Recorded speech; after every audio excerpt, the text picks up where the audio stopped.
mislim, da že vstanemo.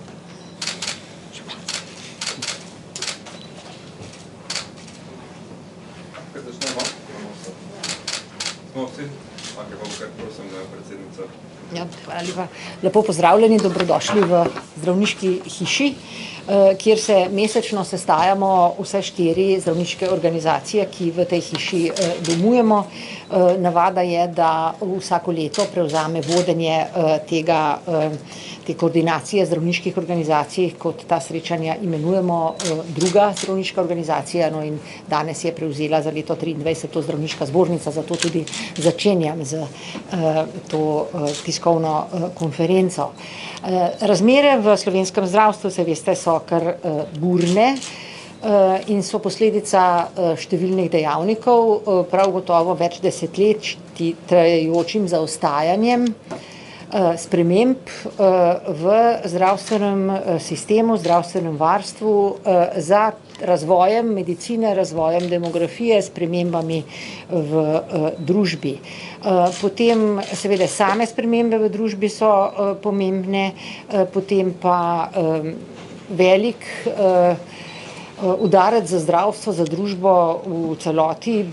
Zdi se mi, da precej večji, kot si želimo priznati, je bila prav gotovo pandemija COVID-19 in prav v zadnjem času pa tisto, kar doživljamo vsako zimo, to je porast respiratornih infektov in s tem porast zdravstvenih težav pri številnih ljudeh, zlasti tistih, ki imajo kronične zdravstvene težave.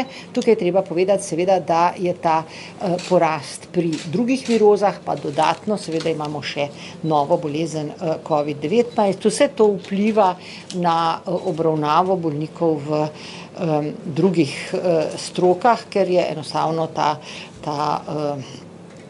odeja, ki jo imamo v Sloveniji za pokriti vse zdravniške storitve prekratka, premajhna, vse zdravstvene storitve, se ne gre tukaj samo za zdravniško delo. Nekatere spremembe stvari so se postavile zelo na ostro, zlasti recimo na primarni ravni. Tukaj se ponujajo nekatere kratkoročne rešitve, ena od njih je ustanavljanje teh ambulant za akutne primere, ki so vsekakor dobrodošla kratkoročna rešitev, ki bodo gotovo zmanjšale priliv na urgentne centre, ki je velik problem trenutno, seveda pa bodo marsikje težko izvedljive, ker je enostavno kadra že za redno delo premalo, prišlo bo do dodatnih obremenitev zdravnikov in lahko seveda tudi do tega, da se zdravniki pač ne bodo več odločali za nadaljevanje svojega dela, ampak vendarle gre za spodbudo, gre za en pozitiven korak, ki bo ljudi vendarle pritegnil v to delo. Poteka tudi skrajševanje čakalnih vrst, seveda pa imamo še vedno nek problem zmanjševanja števila zdravnikov, ki delajo tako imenovano težko medicino v bolnišnicah, veliko kirurgijo in podobne stvari, ki se vedno pogosteje odločajo za delo v manj zahtevnih okoljih, tudi pri zasebnikih, kjer so delovni pogoji boljši. To je pač nekaj, na kar zelo opozarjamo in kar mislimo, da je en bistven razlog, da je treba razmere za delo zdravnikov popraviti. Del tega predstavljajo zdravniške plače, gre pa tudi za organizacijo, profesionalno organizacijo dela, digitalizacijo in seveda neposredno obremenjevanje zdravnikov z administrativnimi storitvami. Trenutno stanje res ni prijetno, je daleč od tega, ampak vendarle mislimo, da se delajo kratkoročni in potem tudi dolgoročni koraki, ki bodo zadeve rešili, ker smo pač prišli tako daleč, da jih je zdaj treba rešiti in mislim, da se o tem strinjamo vsi. Prid temu govori ne samo napovedana zdravniška stavka, ampak tudi stavka bolnikov oziroma neke civilne družbe, ki bo povedala pravzaprav isto, kot govorimo zdravniki. Treba je obdržati javno zdravstvo, tako da bodo zdravniki, zdravstveno osebje z veseljem opravljali svoj poklic, svoje poslanstvo. Toliko čisto okvirno za uvod, zdaj bi pa prosila kolege za nadaljevanje, dr. Zemljič, bolj konkretno. Ne, lahko kar tlele ostanete? Aha, jaz sem še v redu. Midva se moramo pa zamenjati. V redu. Dobro, hvala lepa za besedo. Lepo zdrav še z moje strani. Jaz sem, moram reči, vesel, da se je v bistvu zadnje čase dejansko prepoznalo probleme v zdravstvu, da se o problemih v zdravstvu govori, da se govori o temah, ki so bile do nedavnega še tabu teme. Če se je do nedavnega še govorilo, da pomanjkanje zdravnikov ni problem, zdaj je jasno in ni problem na glas povedati, da je manjka najmanj 250 družinskih zdravnikov, da manjka 1000 zdravnikov, če bi želeli doseči povprečje Evropske unije, če bi želeli doseči standard Nemčije ali Avstrije, je ta številka še bistveno večja. Seveda pa je vprašanje, ki se postavlja, kakšen standard mi za naše bolnike v resnici želimo, kaj si politika želi za državljanke in državljanke, za bolnice in bolnike, mi zdravnice in zdravniki to vsekakor dobro vemo. Meje so odprte, mi vemo, kako v bistvu poteka, s kako kakovostjo poteka zdravljenje bolnic in bolnikov v sosednjih državah. In k temu v bistvu poskušamo ves čas stremeti. Mi smo zagotavljali in še vedno zagotavljamo zelo visoko raven strokovnosti v slovenskih bolnišnicah in pa zdravstvenih zavodih. To lahko potrdimo vsi, ki danes tukaj sedimo. Sledimo novostim, sledimo standardom. Seveda pa to je do sedaj in zadnja leta vedno bolj potekalo v bistvu na račun vse večje izpostavljenosti oziroma vlaganja zdravnika kot sebe in njegovega osebnega truda in časa bistveno preko 100%. Tudi mi zdravniki si želimo, kot se sedaj trend dela po evropski direktivi za delovni čas, se pravi 40+8, vemo, da so tendence celo v smeri 36 ur tedensko, zadnje tendence celo 32-30 ur tedensko. In seveda si tudi, mislim, da zdravniki zaslužimo ta počitek ne toliko za sebe, ampak zaradi tega, da bi bili ustrezno spočiti in zagotavljali visoko raven obravnave za naše bolnice in bolnike. Vesel sem, da se je prebudila, kot je bilo že rečeno, civilna iniciativa. Vesel sem, da niso napovedali stavke oziroma svoje akcije proti zdravnikom. Tudi se je treba zavedati, da stavka zdravnikov, ki je napovedana, ni usmerjena proti bolnicam in bolnikom, nasprotno. Usmerjena je za izboljšanje kakovosti javnega zdravstvenega sistema, za izboljšanje kakovosti obravnave, tako za izboljšanje delovnih pogojev, časovnih, prostorskih in drugih pogojev, kar se tiče resursov, ki so na voljo zdravnicam in zdravnikom, in pa seveda tudi same nagrade, ki jo pač zdravnik za svoje delo opravi. Mi smo videli in vidimo v zadnjih dneh oziroma tednih poskuse v smeri stabilizacije akutnih oziroma celo hiperakutnih problemov. Vidimo, da naenkrat v bistvu v takih situacijah plačilo niti ni več glavni zadržek oziroma problem.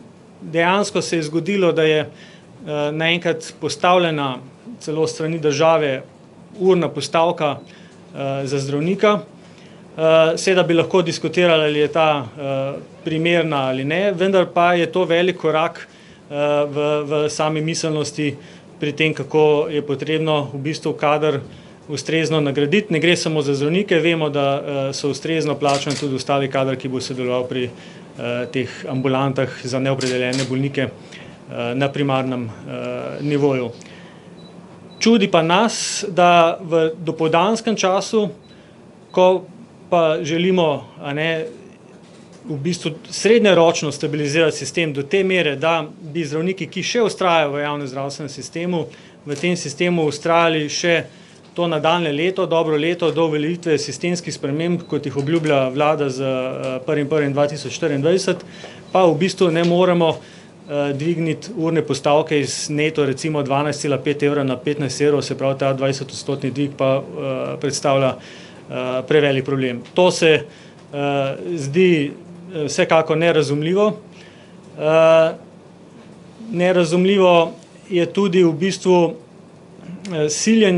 siljenje, čeprav se to v bistvu na srečo v zadnjih dneh nekako uvrglo, se pravi v zaostrovanje normativov za zdravnice in zdravnike.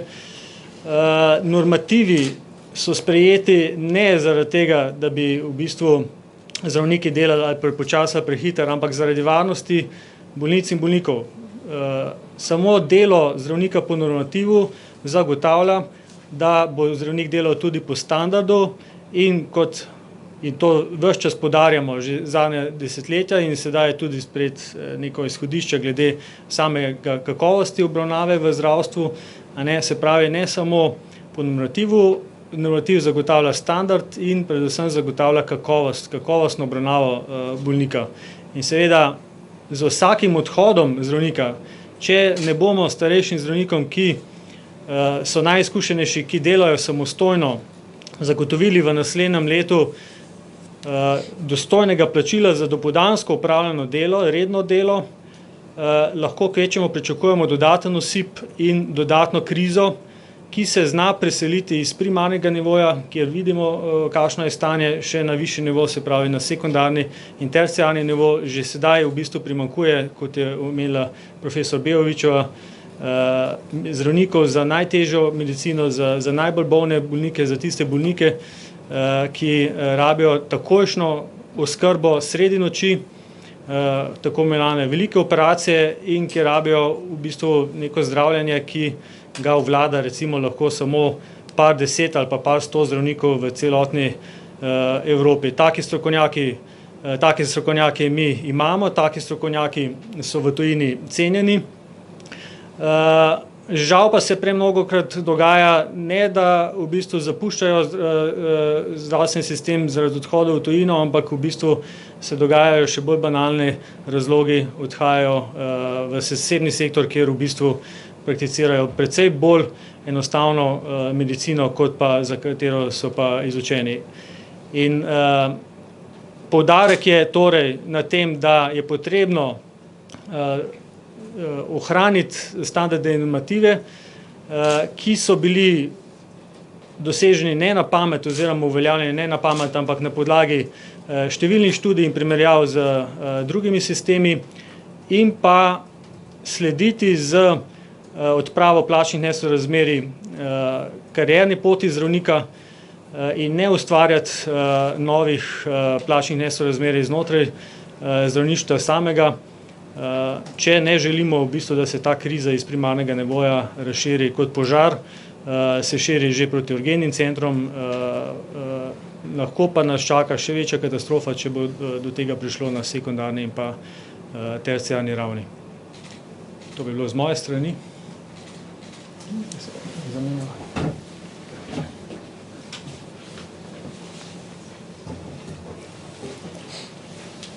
Lep pozdrav v imenu Slovenskega zdravniškega društva. Zdravniki nismo del problema. Problem je to, kar nam manjka v zdravstvenem sistemu in manjka tudi veliko zdravnikov. V Sloveniji izvajamo medicino, ki je primerljiva z nam primerljivimi državami jedrne Evrope in trdim, da je kakovost našega dela primerljiva z evropskimi državami, s katerimi se radi primerjamo.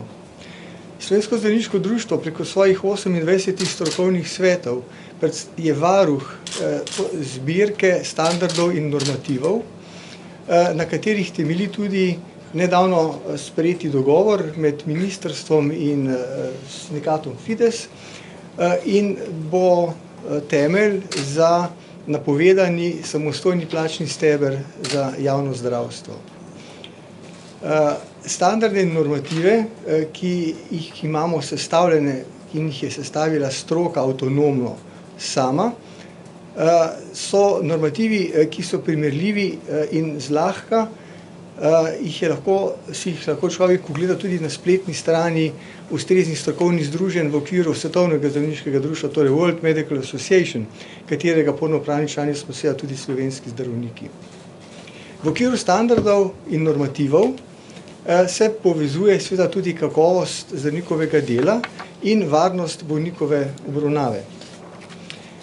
Z veseljem in z zanimanjem spremljamo aktivnosti našega kolega ministra Loredana Bešiča tudi na tem področju in ga tudi ob tej priložnosti danes po prvi redni januarski seji koordinacije zdravniških organizacij vljudno prosimo in pozivamo, da deadline za javno razpravo o nacionalni strategiji kakovosti in varnosti, ki je bila vsaj v dokumentu, ki smo ga mi dobili v domu Smedika, predana tik pred božičnimi prazniki in je javna razprava planirana samo do jutri, pozivamo in prosimo, da se ta deadline podaljša in da tudi dobimo ustrezne sogovornike, kajti v tem dokumentu smo iskali podatke o delovni skupini, o avtorjih, želimo si sogovornike in z njimi želimo tvorno sodelovati in morebitne, bi rekel, pomanjkljivosti ali pa nedorečenosti v tem dokumentu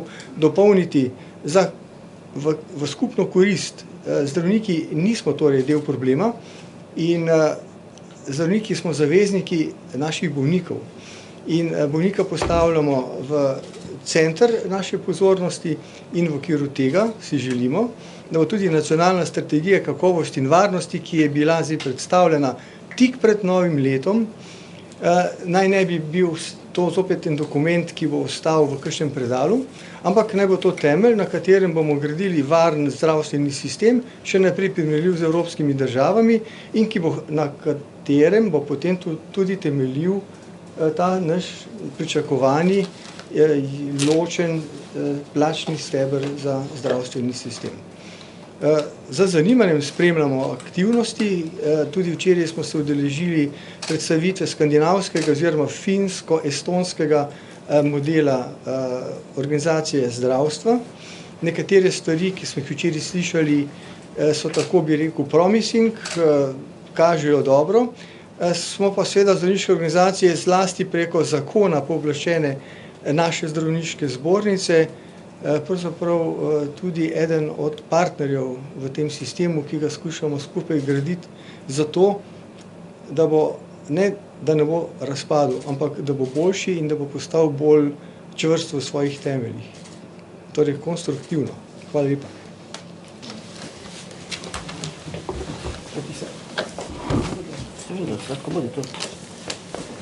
Evo, super.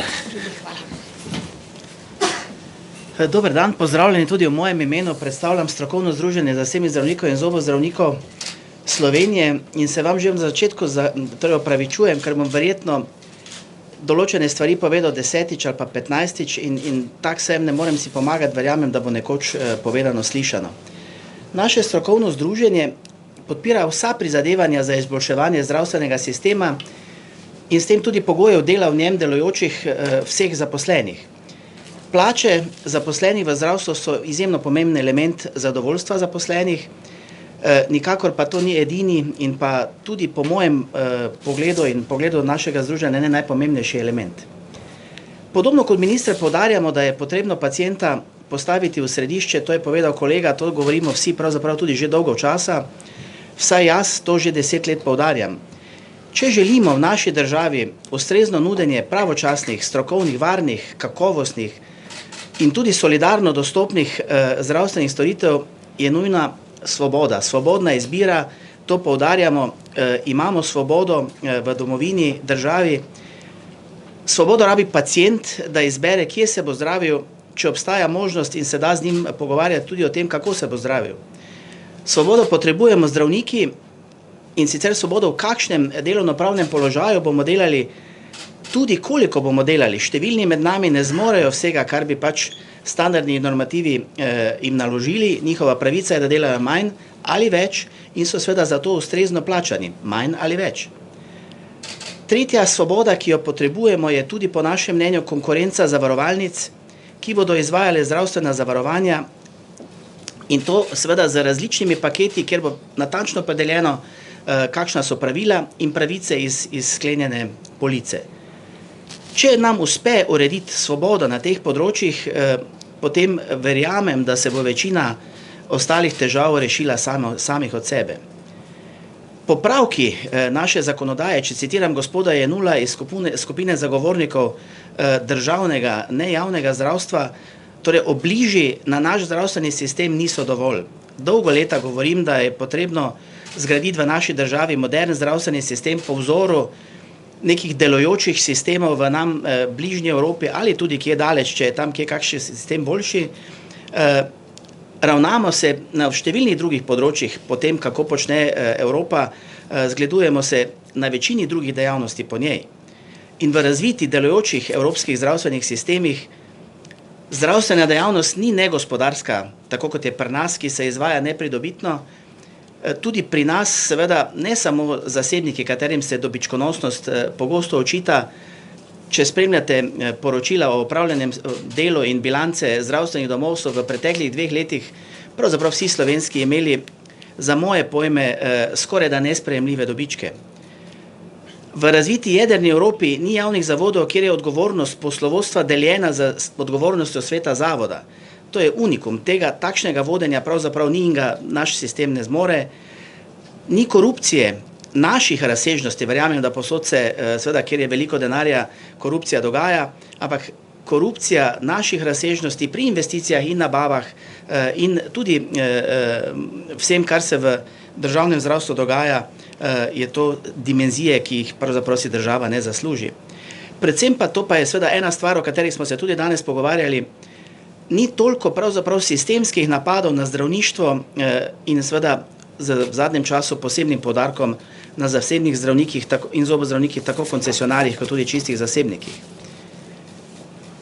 Kar se dogaja sedaj, smo mi na združenju že dolgo napovedovali. Jaz mislim, da sem dočakal razkroj nedelujočega državnega zdravstva, ki kot kaže ne more delovati. Podobno sem čakal v svoji mladosti, da bo propadel naš samoupravni, človekoprijazen socializem in to sem dočakal. Zdaj verjamem, da sem blizu, da dočakam tudi razpad pravzaprav edinega socialističnega sistema, ki je v naši državi še ostal in to je zdravstven. Zaključil bi pa samo z eno mislijo. Koncesionarji ali zasebni zdravniki, izvajalci, mislim tudi vedno zobozdravnike, govorimo o zdravnikih, smo del rešitve in ne problema slovenskega zdravstva. Z veseljem na vsako vprašanje skušam odgovoriti. Hvala lepa. Hvala za uvod. Pa ne dvomim, da bo na vrsti vprašanje. Dvomim se, kar pa ja, če lahko doktor Zemljič par vprašanj glede naslednje strelje. Mene zanima, ravno prej je vlada na današnji seji sprejela odgovor na vaše strokovne zahteve, v katerem ponavljajo to oceno ministra za zdravje izpred novega leta, da je večina vaših strokovnih zahtev pomeni kršitev sporazuma z vlado tistega predhodno sklenjenega, pa me zanima, kako to komentirate in v luči tega, ali bo stavka, pričakujete vseeno plačana prihodno sredo. Hvala lepa za vprašanje.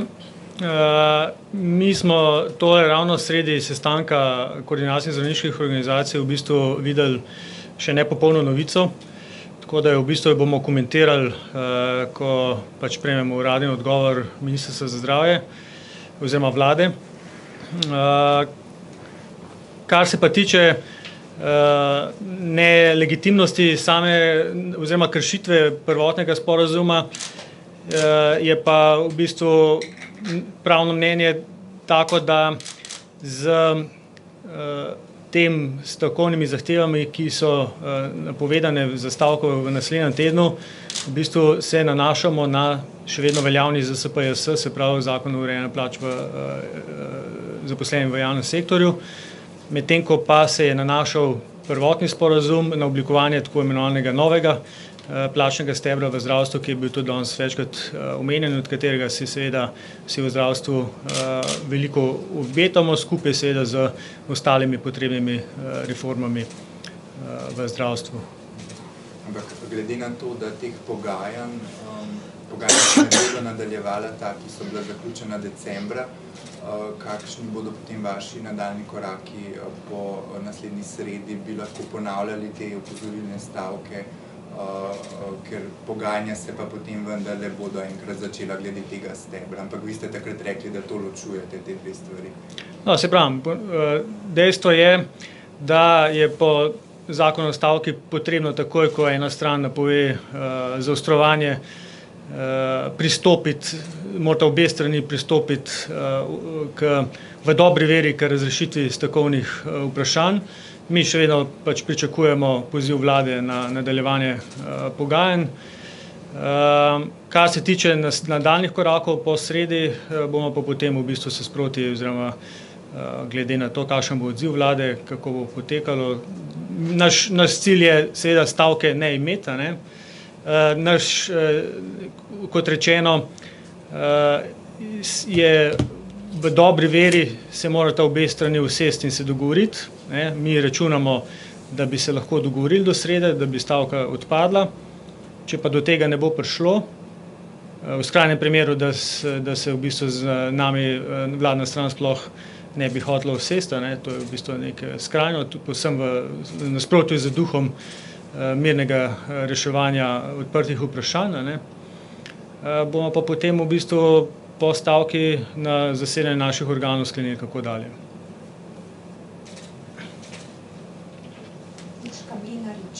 Gospod Zemljič, rekli ste, da pač stavko ne želite škoditi pacientom. Pa če lahko malo konkretno razložite, kako bo potem ta stavka potekala. Boste imeli samo zbore delavcev kakšne kratke, ali se bo vsak posameznik odločil, ali bo 1 uro stavka, ali bo cel dan stavkal, kako bo ta stavka v bistvu potekala? Naš namen dejansko ni stavkati. Stavka zdravnic in zdravnikov je v bistvu klic na pomoč. Klic na pomoč, vemo, kako so se zaključila pogajanja konec novembra. Mi smo večkrat oziroma naslovili na vladno stran prošnjo oziroma pobudo za nadaljevanje pogajanj, do tega ni prišlo. In ker so se pač te pogovori ustavili, smo pač, veste, da smo naredili anketo, in na podlagi rezultatov ankete smo se pač odločili, da je to v bistvu edini način, da znova sedemo za mizo. Dejstvo je, kot rečeno, stavke si ne želimo.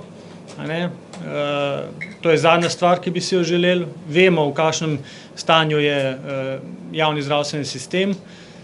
Vemo, kaj pomeni en dodaten dan zaostanka. Tako da mi pozivamo na tem mestu še enkrat vladno stran, da se usedemo in v bistvu ta odprta vprašanja, ki so, kar nekaj stavkovnih zahtev je v bistvu precej načelnih. Vemo, kakšen je bil v bistvu pristop politike do zdravništva, odnos, komunikacija, ta prva stavkovna zahteva se izključno na to nanaša praktično, in pa na zahtevo, da v bistvu zdravniške organizacije skupaj po svojih močeh in svojem znanju, znanje je nakopičeno, znanje je veliko, prispevamo pri reformi tako zdravstvenega sistema kot celote, kot pisanju tega podlage zdravstvenega stebra oziroma plačnega stebra zaposlenih v zdravstvu. Pa ste lahko vseeno malo konkretnejši, če pride do stavke, kako bo potekala tisti dan? Tisti dan stavka bo potekala v skladu z zakonom o stavki pa zakonom o zdravniški službi. Delale se bojo pač nujne stvari, pogledani bojo bolniki do 18, je nad 65, tisti, ki so nujni, zelo nujni. Ostale, tako da v bistvu bomo probali na ta način zagotoviti tisti minimum, ki je nujen. To je v bistvu način, na kakšen bo pač stavka potekala. Imate kakšne ocene ali pa podatke o udeležbi prihodnjo sredo, kakšna bo na stavki? Koliko zdravnikov bo stavka? Strokovni odbori so v bistvu formirani v praktično vseh zavodih. V vseh zavodih so bile predane ustrezne dokumentacije poslovodstvom. Poslovodstva pač so odgovorna za samo organizacijo dela v času stavke. Tako da vse poteka tako kot v skladu z planom. Slihovič, šestno vprašanje, omenili ste odprto vprašanje, je potrebno reševati, prej ste dejali, gospod Komarina, da ministra Loredana pozivate, da vpraša to javno razpravo. Pa me zanima, glede na zastrupljenost tudi celotnega prebivalstva, ki smo mu sedaj priča, na eni strani imamo pacijente in pa državo, ki je proti zdravnikom, na drugi strani zdravnike, kako omejiti ta boj oziroma to retoriko?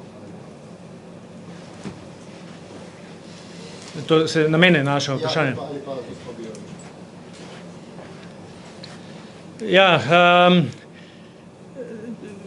dejstvo je, da je v bistvu ta retorika na našo srečo se v zadnjem času vseeno malo spremenila. Če smo mi upozarjali 10 do 20 let, kam to zdravstvo pelje, pa recimo ali se ni želelo verjeti, ali ni bilo znanja na nasprotnih straneh ali pri odločevalcih, seveda ne moramo pričakovati od državljank in državljanov, da se bojo spoznali na javni zdravstveni sistem. Če smo naleteli na gluha ušesa, je v bistvu zdaj stanje res tako, da je pač praktično vsakmu postalo jasno, na kaki točki smo. Na to smo sicer opozarjali, kot rečeno, že 10 let prej in je tudi v bistvu bolj ali manj jasno, da zato ne moramo biti krivi zdravniki. Krivi zdravniki smo in si še vedno prizadevamo za izboljšanje stanja, kot rečeno, delamo preko svojih zmožnosti.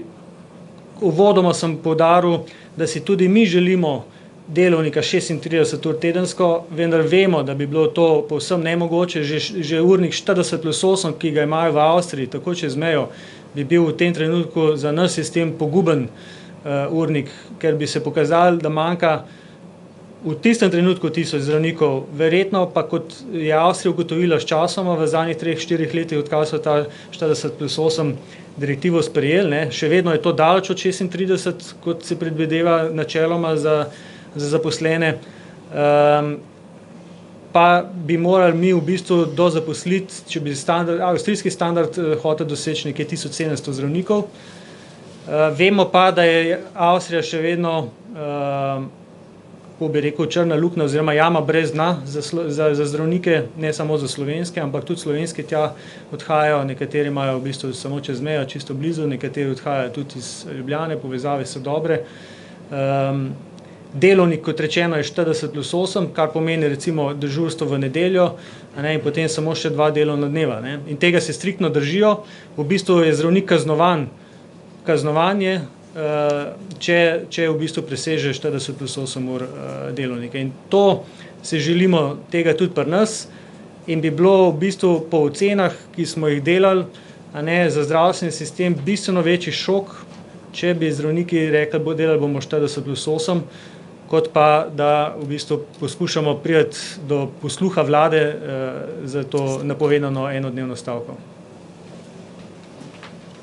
Težko kaj dodamo, ampak vse te naše zahteve so pravzaprav zahteve po približevanju zdravniškega dela, organizacije zdravstva, tistim delom Evrope, kamor sicer kulturno spadamo in ki smo se jim približali na gospodarskem področju in še na drugih področjih. Tako da ne zahtevamo nečesa, kar bi bilo nerealno, gre samo za to, da pač želimo živeti, posebej pri mlajših zdravnikih je to zelo izpostavljeno na nek način, kjer gre za uravnoteženost zasebnega in poklicnega življenja.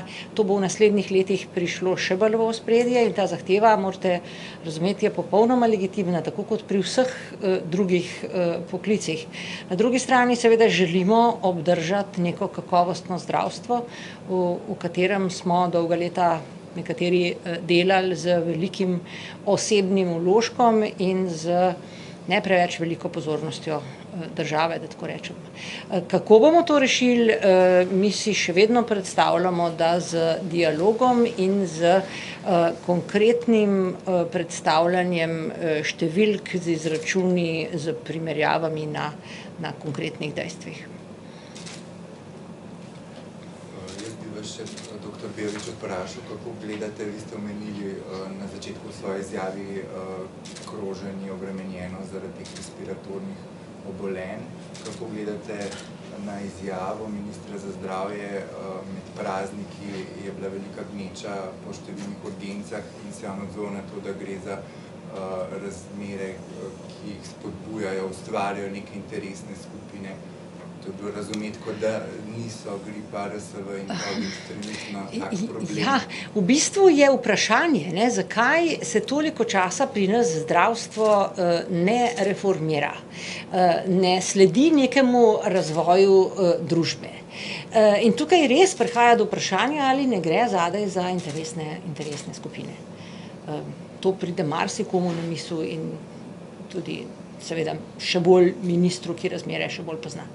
Da bi bila ta gneča na urgencah na ta način spodbujena?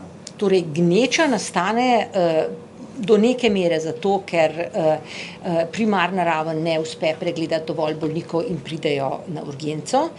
Tisti glavni problem na urgencah trenutno pa pravzaprav so bolniki, ki potrebujejo hospitalizacijo. Torej, ne bi bilo možno, da bi jih obravnavali na primarni ravni, pa tega prostora v bolnišnicah za njih ni, ker enostavno ni z kadrom opremljenih bolniških postelj in ker seveda ni možno odpuščanje tistih, ki so akutno bolezen že preboleli, v rehabilitacijske centre, v domove za starele, skratka vse tisto mrežo socialno, ki jo v Sloveniji še vedno pogrešamo. O tem govorimo leta, desetletja, pravzaprav imamo vsako leto opraviti z recimo eno epidemijo gripe, bolj ali manj izraženo.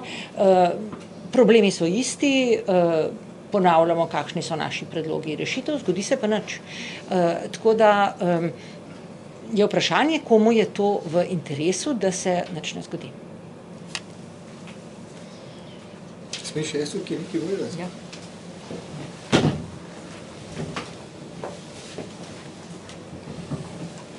Ker imamo znane težave v javnem zdravstvenem sistemu, ker imamo znano število državljanov, ki nimajo svojega osebnega zdravnika, ker imamo zdravstveni sistem, ki je po definiciji po dvoletnem izrednem strokovnem dogodku, pandemiji COVID, na nižji stopnji aktivnosti, kot je vsakič po medical disastru, recovery phase, so urgentni centri postali ta trenutek zasilna rešitev za množico državljanov in so postali neke vrste psevdo zdravstveni domovi.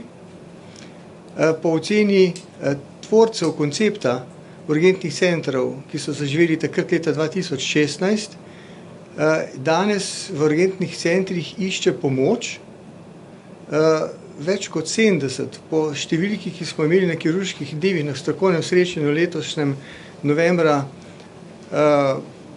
kirurški del zdravniškega društva, je ta številka zdaj že 76%, da se v urgentnih centrih, kjer bi morali triažirati ljudi v rdeče skupine, ki zahtevajo life-saving posege, kjer se reakcijski čas šteje v minutah, rumeno triažno skupino, kjer je nujna pomoč v nekaj urah, potem človek umre, in modro-zeleni sektor za enote za hitre preglede, ki bi pa morali biti oskrbljeni na drugem mestu, na drugi lokaciji izven zgradbe urgentnega centra, ker se nam to ne dogaja, imamo zdaj mi tam množico bolnikov, ki morebiti tja niti ne spadajo, med njimi so pa skriti ljudje, zlasti starostniki z poslabšanjem množice kroničnih nenalezljivih bolezni, ki jih lahko mirno spregledamo v tej množici, in te ljudje pa zahtevajo nujno ukrepanje.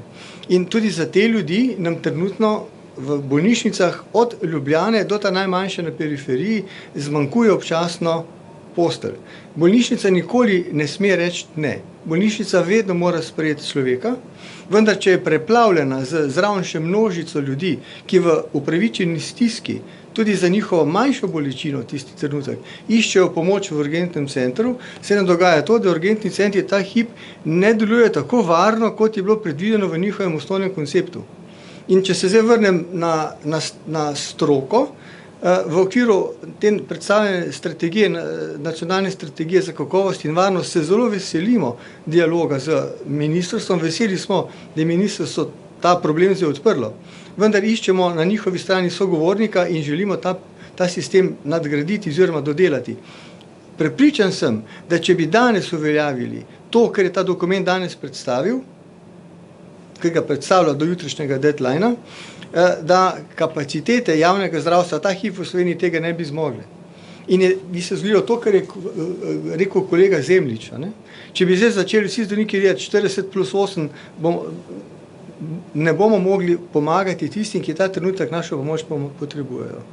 Zdravniki nismo del problema, mi smo zavezniki bolnikov in bolniki so naši zavezniki.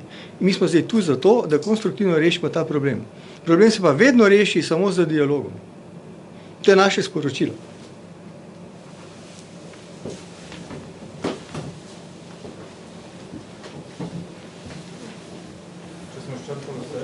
Samo eno vprašanje, če lahko, vse se ne tiče toliko te novinske konference, pa vseeno v nekaterih lekarnah opozarjajo na pomanjkanje antibiotikov za otroke. Kako resen problem je to lahko za zdravljenje otrok, ali ne gre za kaj bolj resnega?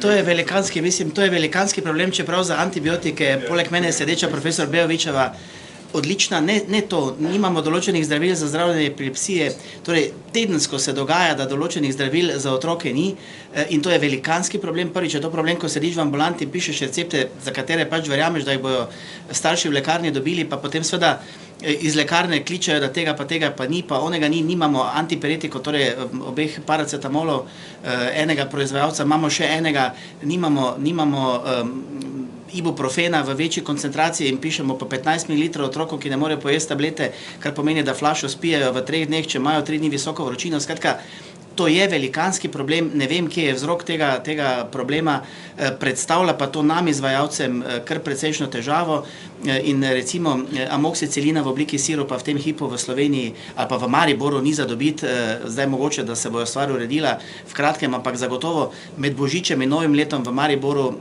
v lekarnah niso imeli amoksicilina. Mislim, problem je, kar se tiče antibiotikov, širši, zato ker obstaja možnost, da se bodo potem uporabljala široko spektralna protimikrobna zdravila in bomo imeli še večji problem z mikrobno odpornostjo. Nekaj je bilo že komunicirano, kaj uporabljati namesto tega amoksicilina, ki ga je kolega Dovnik omenil. Pripravljamo pa v kratkem pediatri iz infekcijske klinike eno preprosto navodilo, kaj so zamenjave, in bo tudi objavljeno v medijih zbornice.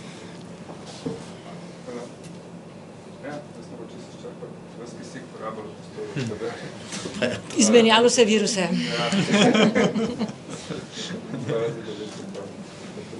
Hvala lepa. Hvala lepa.